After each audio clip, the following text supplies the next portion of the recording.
Hello नमस्ते साथीहरू। यो गर्मीको मौसममा घरमा मिठो दही बनाएर खाने हैन त।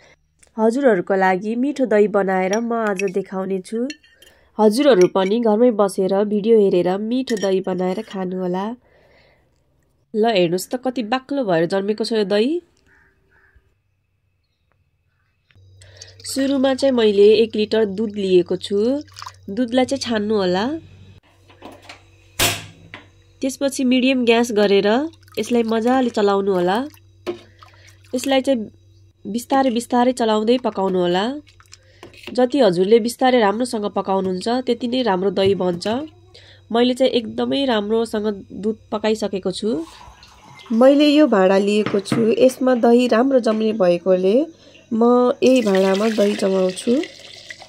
दुध मनतातो भएपछि भाँडामा राख्ने र जामललाई पनि 2 चम्मच जामललाई छेउछेउमा राखिदिने। हजुरहरूले जस्तो राख्नुहुन्छ दही त्यस्तै जम्छ र त्यही भएर दही जमाउँदा जामन बाक्लो र राम्रो राख्नु होला। यसलाई चलाएर ढाक्दिनु होला र 1 रातको लागि राखिदिनु होला। भाँडा चाहिँ नहल्लिने ठाउँमा राख्नु होला। दही जमिसक्यो। ल हेर्नुस् त दही कति राम्रोसँग जमेको छ। म हजुरहरूलाई चम्मचले पनि काटेर देखाउने छु। ल हेर्नुस् त कस्तो राम्रो भएको छ।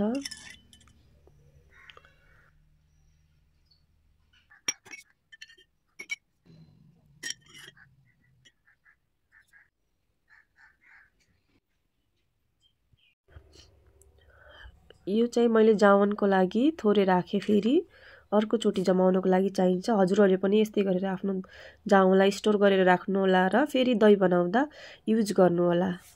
म फेरि अर्को नयाँ भिडियो लिएर आउने छु। त्यतिन्जेलसम्मको लागि bye bye. Thank you for watching.